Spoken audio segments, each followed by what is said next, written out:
She's 68, got monetized in 9 months, and does it all on her phone. Sally, just thanks for being here. How's it going? It's going great, and I thank you for this little interview here. I love VRA. It's a fantastic group. The staff and the members have been terrific, super supportive, and I'm just delighted to be here. And Sean's a great guy too. He's all right, huh? Yeah, man. Well, hey, we're about to break down exactly how you're doing YouTube with just your phone. But I got to ask you up front, what prompted you to get on YouTube in your 60s? Well, I knew that I was going to be retiring, and about a year and a half ago, I started watching YouTube videos. Well, I kind of noticed that there was a little bit of a miss on some of the people who were more my age, and somebody who has been gardening for decades. I don't know everything, but I do know some stuff. And I thought that I would throw my gardening hat into the ring. And what the heck? What have I got to lose? And I thought it would be great to inspire people and grow, hopefully, a community and just share my gardening experience. I love that. I mean, you're living proof, Sally, and it's just never too late to start YouTube. I just am so excited to keep talking. Okay, so quick welcome, by the way, if you're new. This is the Think Media Podcast. I'm Nathan Eswine, one of the coaches here, and this is the #1 show that's bringing you unfiltered YouTube tips for building a profitable channel. And I'd love to talk tech real quick first, Sally, before we get into your step-by-step kind of workflow. But what phone are you using? I'm using my iPhone. I have a iPhone 16, and it's a Pro Max. Now, I did go ahead and splurge for the 1 terabyte because I was getting a little frustrated with storage issues. Now, I'm not tech savvy, but I do everything on my phone, right down to the editing. Wow. Okay. And what are you using to edit? Do you use a specific app? I'm using CapCut, and I like their features. I know that there was, a few questions about how they were running their things, but I'm pretty satisfied with it, and I'm sticking with them. Let's go. Okay. And are you creating long form content and short form content? Yes, I just started doing shorts, so I'm dabbling a little bit, and it's a learning process for sure. Yes, I would say, what has been the biggest challenge about, editing on your phone or using the software CapCut? Had you always used CapCut since you started? Okay, yes. So by this point, you're probably pretty used to it.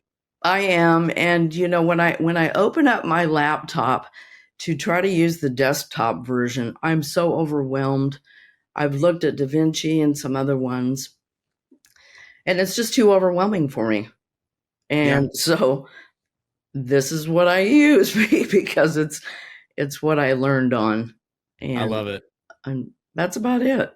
Yeah. How about the microphone? Are you using the microphone on the phone, or did you buy No, I'm using the DJI. Hey, right on. It's got 2 microphones there and the transmitter there, and it's been a great microphone. I'm pretty happy with it. Let's go. And how often are you uploading right now, Sally? Like, what would you say you're like, once a week, a couple times a week, once every other week? Once a week. Yeah, Once a week. I upload on usually Thursday night or early Friday morning. Okay, right on. And has that been the schedule since you started? Pretty much, I think. I may have changed the days. So I go to the thumbnail class every Thursday with Sam, and Sam is wonderful. He's been so patient with me, and he's terrific.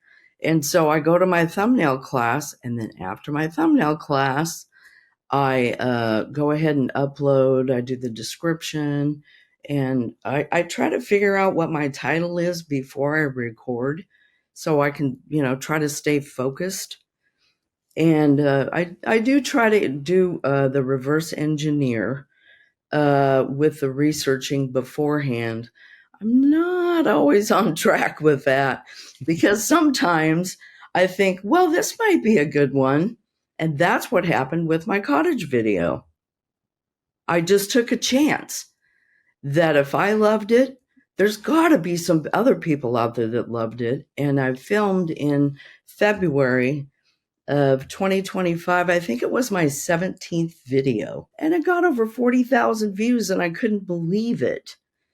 And it was a pretty simple thing, but I think part of the thing, besides the cottage being super cozy and incredible, was that all the items in this lady's home, her name is Janet, she uses recycled, reused, and repurposed items. Now, this gal is no ordinary gal. She's incredible because her cottage looks like it came out of a Home and Gardens magazine. And everything is recycled in her house. She's unbelievable. That's amazing. Okay, can you break down your niche for us before we get into this video that got the 40,000 views? Like, what's the niche that you're in? What are you trying to help people do? Well, the name of my channel is Sally's Garden Solutions, and I focus primarily on gardening. However, I did this cottage video, and I kind of was a little confused because I'm like, I'm not really sure where I want to go with this. Do I want to pivot or whatever? And I'm standing firm in my gardening niche because cottages and cottage gardens are loved the world over. Absolutely loved the world over. So I'm trying to incorporate cottage garden style and cottage themed things, maybe once a month or so. And I'm still experimenting. As a matter of fact, next week will be the 1-year anniversary of Sally's Garden Solutions. And so I started posting consistently. And that's another tip that I'd like to tell anybody about, is posting consistently is incredibly, that's just the way you got to go. 100%. I couldn't agree more. It's incredibly important is what I was going to say. So that's kind of the first thing that, like, as a coach, we'll look at, is like, because no matter whatever strategy we could give or give you the latest hack or the latest tip, if there's no videos going out to apply them to, it's kind of like, well, we got to start there, right? Let's make sure we're uploading consistently. So you talked about a couple of things there, Sally. I want to go back to niche. I think this is important. How, you said you'd thought about pivoting. I think a lot of people think about pivoting their niche, and a lot of people think about pivoting their niche, especially when things aren't really working. So how did you make the decision to almost like double down, to kind of stay, like, I love how you said that. You said, I'm going to, stand firm on my niche. Yes. What had you decide that? Well, I mean, it's all I know. As a matter of fact, I'm looking at a photo here, and this was taken in 1965. And this is my lifetime friend and I gardening in her father's garden. Now, apparently I'm supervising, but this is all I have done my entire life. There's been ebbs and flows between my, when I could garden or, depending on what my location was and a variety of different things. And, so then in the 90s, I took the master gardening course, and that was through the Oregon State University Extension. And that was another way for me to get a better idea about what gardening was and joining a group and stuff. Because joining groups can really be beneficial. Tell me more about that. When you joined this group, was this like a class or was this a workshop? Yes, it was a class that lasted for about 5 or 6 weeks. And I've been a master gardener for over 30 years. And then after you graduate from the master gardening course, then you have an opportunity to do volunteer work. And they, here in Oregon, we have the Tri-Counties, which is Washington, Multnomah, and Clackamas County. And we all get together and we have this huge event. It's called the Spring Garden Fair. And I look forward to volunteering with that every year. And it's a fantastic group. So if you're new to gardening, or even if you're an advanced gardener, you can always join a group. They have plant swaps, they have seed swaps, they have a variety of different things. Plus, it's a great way to have a garden community right around you and everything. I don't This know. is I, huge. I just love it. No, this is huge. Actually, you shared a lot there. That's incredibly helpful. So, podcast, I want to ask you, what do you know? Like that's just that's the first starting point. With your niche, people wonder, what do I do with my channel? How do I start YouTube? These are some really good questions you're inviting us to consider. What do you know, and what's cool about you, Sally? And I think anyone who's starting YouTube, like later on, is you have decades of experience in something. You just said you're a master gardener, right? Like that's actually, I would call that an asset. I would call that almost an unfair advantage to starting a YouTube channel later in life, because you've worked through a whole lot of stuff and you've built up experience in a specific area that you can share with other people. So I think that's really cool. But the second question you said there, podcast, what would you volunteer for? I'm going to steal this question when I'm working with students, Sally. Like we're trying to figure out, hey, what do I do on YouTube? Or I'm torn between this niche or this niche. What would you volunteer for? If there was some big event that was going on in your area, right? Just like this spring event that you were talking about, but for your niche, which one would you volunteer for? What Right. groups could you join that are in your niche? What groups would you join? Like what excites you? I think that's a really helpful way to just start narrowing down. Oh, this is actually kind of where my heart and head is in this area. Because I'm about it so much that I Right. volunteer it for, you know what I mean? I join groups to get better at it. Yeah. So And, helpful. you interact with people and you learn so much because there's people 20 or maybe 25 years older than me that are in these groups, and they come at it at a different angle. Sometimes it's more scientific, botanical, all these other different things, and it's just amazing because they want to share their knowledge with you. And that's what I want to do with, like I said, I don't know everything, but I do know some stuff. I love that. I love that. And I think that you're humble, Sally, because you have a lot of experience in your niche. But I think what you said is something a lot of people can say is, we don't know everything, but come on, we know something. There's something we can share, right, with this Sure. YouTube channel and this camera we're putting in front of us. Hey, let's talk about consistency real quick before we go on to, I'd love to break down your most popular video, and we can break it down kind of talking about like step 1, step 2, step 3. We'll just go through that for people because I know you're using your phone.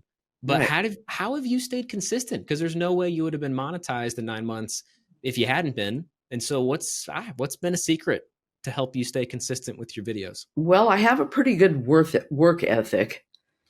So it starts from there. So I put myself on a schedule. And, I know they have all these different things that you can use, but it got a little confusing to me. And all I did was just write it down in a tablet, old school. And I Like said, pen and okay, paper? well, yes, Yeah. or a pencil, because sometimes I need to erase stuff. I mean, just trying to keep it real. I love it. So what I decided was that I would try to do my research at the beginning of the week, say a Sunday or a Monday, and then I would work on that with the scripting and that sort, or bullet points is really what is the best thing for me. It's hard for me to remember all the words. That's why I use a teleprompter. I you know, love it. Thank goodness I figured that out. And then like I said, on Thursdays, the following week, I do my thumbnail class, and I do some other classes with VRA too, the tech calls with Alex, and then the coaching calls. And so I try to stay as active as I can.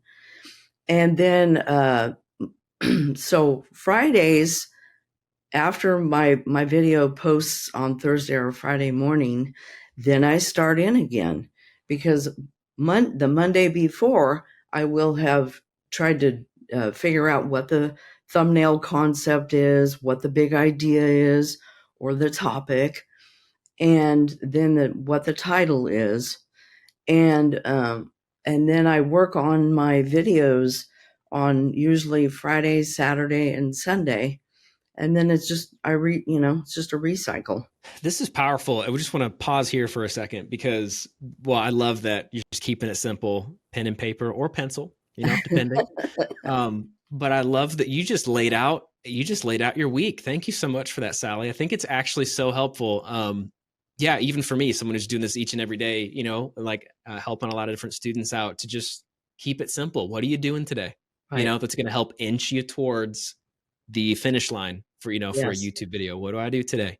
And And then what do I do tomorrow? today I am doing a video on Halloween Town. Now, this is a movie that Disney did over 20 years ago. Yeah. And I'm going to the city where they actually filmed it. And they have a parade, they have all these different things, and it's a pretty big deal out there. So I'm taking the opportunity for the upcoming holiday to go ahead and try to do I'd like to put it out before, obviously Halloween. So maybe I could put it out by Wednesday, and then people would enjoy that video before the Halloween holiday next week. I just want to say, like here on the record, if I could switch lives with someone for just a day, I think I'm going to choose you. Thanks. I love it. It's just your life. It just sounds so fun. This is so great. Okay. So we're talking about scheduling. We're talking about where you start, and you're starting with a video by researching before you're pressing record, which is definitely something, right, that Sean teaches and Think Media teaches. Let's go through the rest of this process for how you're using your phone to create YouTube videos. So obviously it starts off the phone, it sounds like, with planning and preparing. How do you come up with an idea for a video? Like, what's that process like for you right now? Well, it can be a little challenging from time to time. And I try to, I do use AI for some of my ideas. And then I will go in, I also use vidIQ. And some of these things can get a little confusing to me. So I got to keep it simple. There's no doubt about it. So a lot of times I will go into YouTube, and then I will do the, what is it called? Auto prompt when you start typing in a word. I Yeah, can't it'll remember the name. autofill in the search bar there. Yes. Yeah, Yes.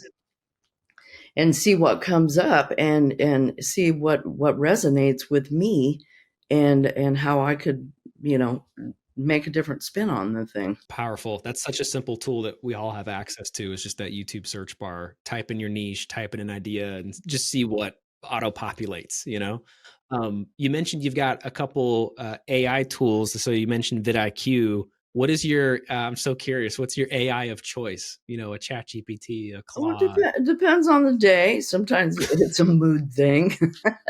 I love I use ChatGPT, and I also it. use Claude. Now, Okay. Sam is the one who kind of mentioned the Claude thing. And so I go in and I try a few different things that I think would be good prompting. And that's one of the things about AI that I've found, even though I'm new to all this, is that you've got to prompt the thing. You can't just throw it a couple of sentences and take So the true. first thing that comes back.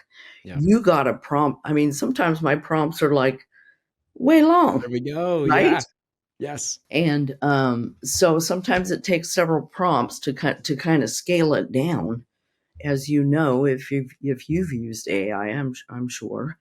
And so I start with that, and then sometimes I look at other people's videos that I think might be interesting, or the outliers from vidIQ. Yeah. That's also really a great resource. And I just try to figure it out as I go along. I love it. Aren't we all? Those are some great, helpful, really, really good starting points. Do you mind if I ask, are you paying for an AI tool like Claude or ChatGPT, or are you finding a lot of use out of the free versions? No, I'm not paying for either one of those. Nice. I've got a few subscriptions for a few different things, so sometimes you just got to know when to say no. You got to pick and choose. And I mean, to your point, there's a lot of different options. So it's kind of like when you run out of data or whatever with Claude, you could go to Yes, ChatGPT or sure. whatever. Okay. Mhm. I mean, it's inspiring that you are using these tools. You are staying ahead of the curve. And I just want to shout out, you had mentioned just a little bit ago about for gardening, how you joined groups, right? And you've dropped a couple names here, a Sam and Alex, a tech call. These are all things that are inside of our coaching programs at Think Media. And so if you're listening and you're at all interested, I would really encourage you to go to viralvideocoach.com.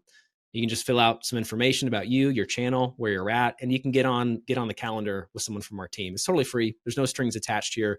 But if you're thinking about taking YouTube seriously, or you want to get to the next level here, like New Year's around the corner, I really encourage you to do that. It's a free call. Talk to one of our team members, get eyes on your channel, and we can help you strategize next steps. And that's what Sally's been referring to through here. So I just want to encourage, if you're listening, and thank you, Sally, for that reminder of get in a group. You've done this. I'm seeing the thread line in your life here. You found gardening, you got into a group, you're trying to learn and get better at it. You're doing the same thing here. You found this YouTube thing, you got into a group, right? Got into some coaching, and you've got a routine that you're going through to get better at it. So if you're listening, don't do this alone. Check out viralvideocoach.com.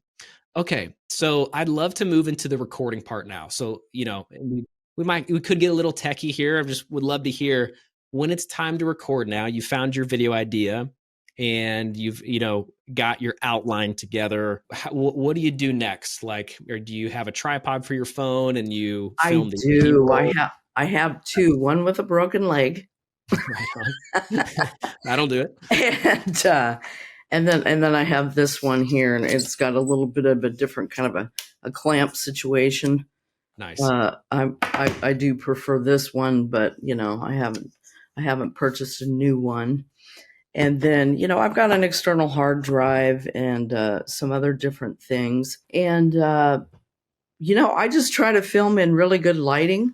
That can be an issue when I'm filming, and without fail, I have to move my tripod around numerous times because apparently I don't have any level ground on my property. Right.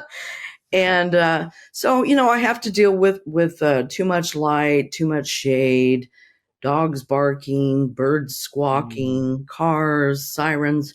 So sometimes I have to do quite a few takes in order to get it done. Because most of the content you're filming is outdoors, right? Correct.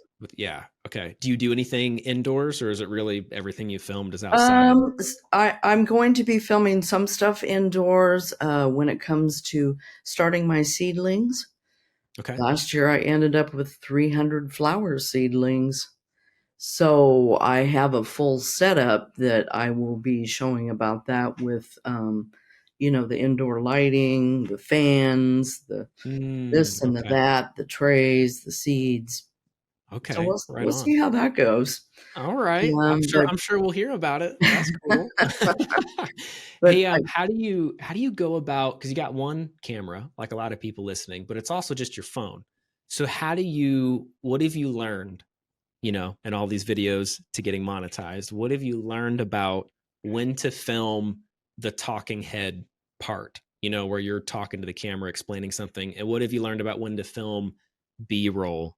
And like, how do you balance both of those? Well, I make sure.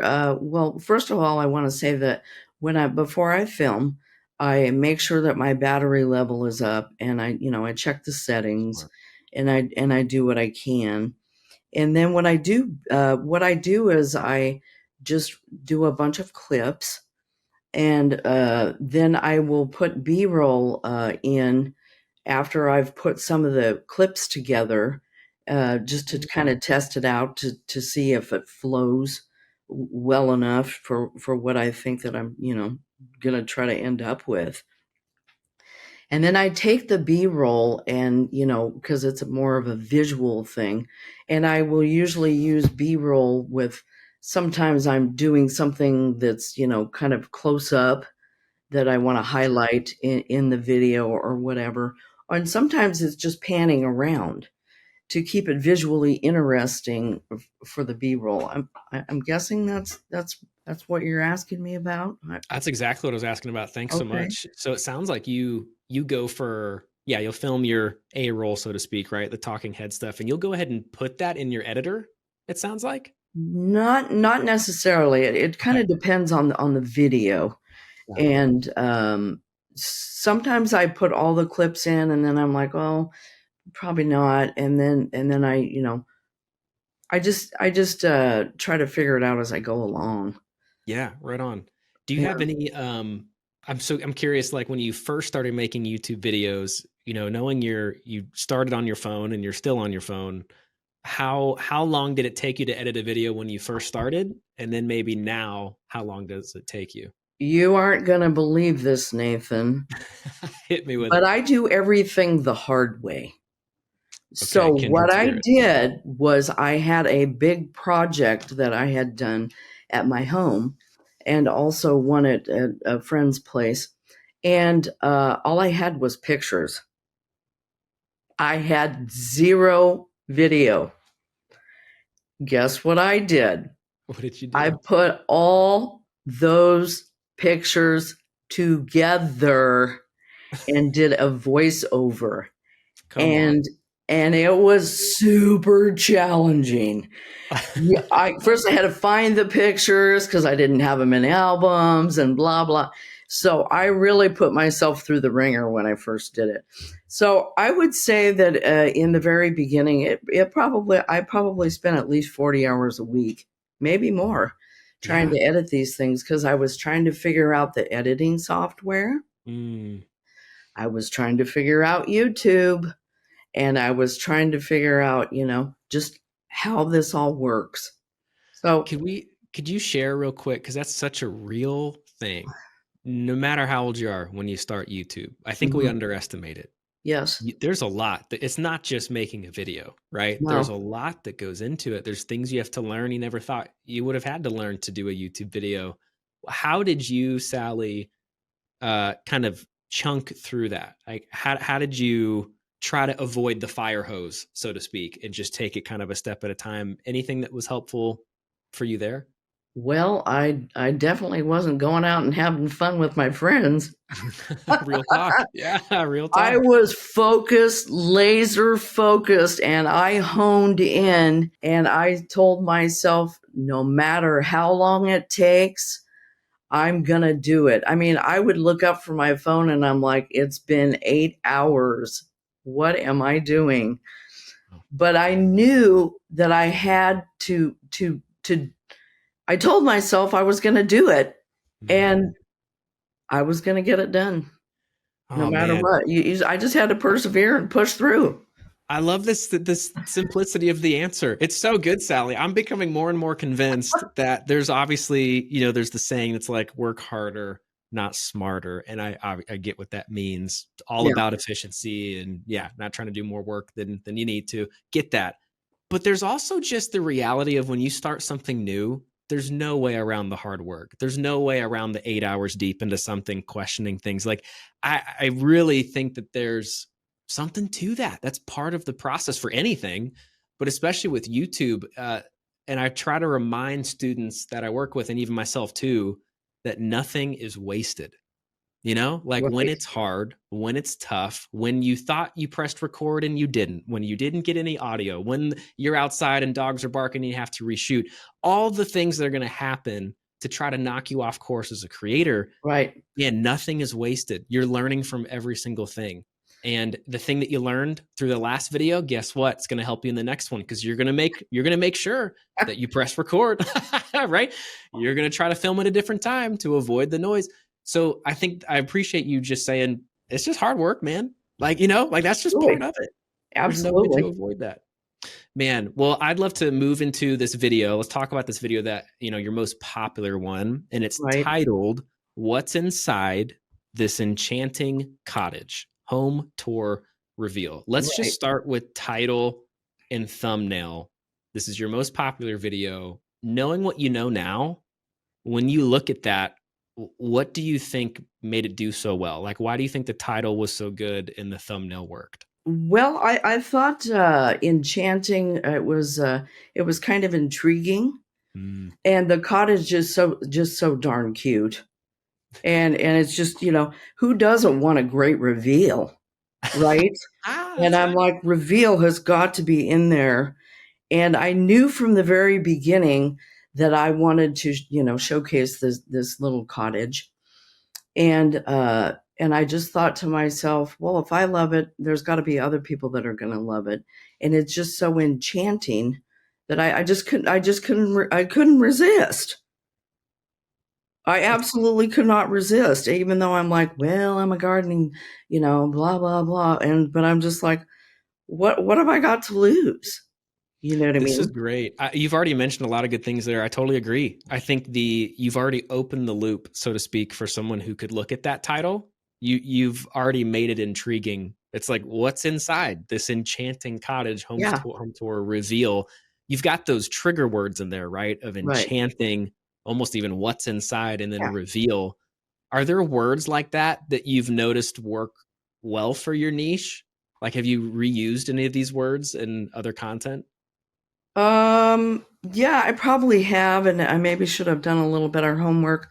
I not nothing comes right off the top of my head. Sorry. Sure. I see Um, like your second most popular video, for instance, says what's inside this magical cottage home tour reveal. Really just riffing off of that title that worked really well from your most popular right. video. Well, like I said before, I knew in my head, or maybe I didn't say it before. I knew in my head I wanted to say what is inside. And so I went through YouTube and I looked up some cottage videos, and the first title that I saw that had the words "What's inside," I just added to it with some words of my own, and it worked. I mean, it totally resonated with people. And I use epidemic sound for my music because as we have challenges with doing these videos and that, there were some mistakes I made with using the wrong kind of music and using copyrighted music, and I didn't discover it until I uploaded. And you know how challenging that can be. Yes, that can be a whole Epidemic thing. sound has been a real lifesaver for me, and I can always count on it. I'm not trying to plug their thing, but I think they're great. Man. We've got a fantastic library of different genres, moods, tempos. This, that, and the other. I mean, they even have hip hop. Come on. Come on.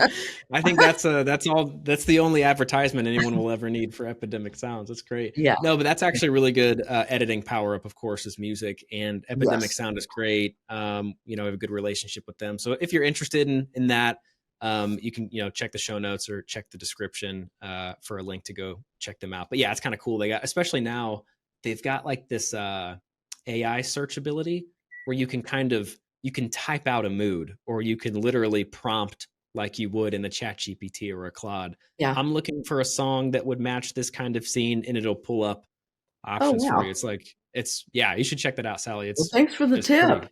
Hey, here we go. You're giving us so many. I got to try to get we, something in there, we right? do what we can. Oh, it's great. No, it's so good. So okay, let's talk about that thumbnail too. You're doing the thumbnail on your phone as well, right? How do you make the thumbnail on your phone? Well, I'd like to say that I'm super creative. Yes. but but sometimes Sam looks at my things and he goes, "What are you doing here?" And I go, "I don't know, experimenting." Just trying some stuff out. So he has a tendency to get me, a little more focused, and so I look around, I see things, I see what other people are doing, and Mhm. sometimes following the pack isn't always the greatest idea. You Mm. gotta I gotta be authentic, I gotta be me, and if I feel like making a goofy looking thumbnail, that's just what I'm gonna do, I guess. and That's and what you're other gonna do, yeah. times it's just I try to hit all the marks, with the thumbnail. And I know that there's the principles of the thumbnail where you have three specific things, and Mm, where I should be placed or not, because not all the thumbnails have my photo on there. And that's but right. I'm trying to get a branding thing going on to where people recognize me on YouTube, not not necessarily anywhere else, but I I have had a couple of people say, "Hey, aren't you Sally?" And I'm like, "I sure am." And they're like, "Wow, I recognize you because of the clothes you have on." And I go, "Great, I that's what love I it. wear every day. That's It's right. not for show. You're It's the just real being you. me." That's right. You're just being you. Oh, this is great. Okay, so obviously now, right? Yeah, you got some coaching and some resources to help you with your thumbnails. But like that most popular video, how did you do that on your phone? Like what did you like software? Did you use an Oh, app for excuse me. that Yes. or Yes, I use okay. Canva. Canva. Okay, just on your phone. Yes. Yes. No, yeah, Canva. Well, I use my desktop sometimes for Canva too. Okay. It's pretty easy to navigate for me Yeah. on the desktop or my laptop, I should say. And I love Canva. No, everything has its limitations, including Sure. editing software and all these other different things. And but no, I love Canva, and so I've been pretty happy with their product or whatever software. I don't know. Yeah. I'm saying The the app. wrong It's word. another tool in the tool belt, Yes, huh? yay! Another tool in the Thank tool you. belt. That's great. Okay, so we've worked through how you set up, for thinking about reverse engineering, thinking about what the video is going to be, how you come up with ideas. Then we talked about recording. We've talked about, looking at the title and thumbnail of your most popular video. Let's go to that last little part here that might just be technically helpful for people is okay, so you filmed your video, let's say that's done, it's edited. And let's say you've got your thumbnail that's ready to go. How are you publishing the video? I mean, I'm assuming you're using the YouTube app to get in there and upload the video, and then do you work on the description Well, through CapCut, I export it to. directly? No, no, I don't do that. I, I do everything the hard way, Nation. Okay, all right. Well, fill us in. Yeah. So I export it from my phone to my MacBook, Okay. and then and then and then I upload it in the YouTube Studio app after Okay. that. Right on. And then you're Great. doing your description and stuff on the Yes, computer. yes, Okay. yes. Right on. Do Hmm. you try to schedule videos in advance, or I do you? do. You I do. Okay. I unlist it first, and then after I watch the video a million times and see all the things that I need to change. Sure. um, I yeah, upload it. No, export it, upload it, and then what was the question? Oh yeah. After you do your description, you've got all that set. Do you schedule all of that in advance? Right. Yeah. I feel more comfortable doing it that way. I don't know Yeah. why. I feel like it's a little bit of a buffer for me to kind of go, okay, it, Can breathe easy. let's bring it down. Do you have I guess, do you have a specific day and time that you post? I know you mentioned something earlier, but will that change? Like do you care more about getting the video out as opposed to like a specific time? I don't know. I think I'm stuck on this thing at Thursday night around 6 o'clock. That's your I time? think it could change in the future, and I don't think posting times really matter. But I think there Mhm. are a lot of people who are on regular schedules, Yeah. and then they like to see the consistency thing.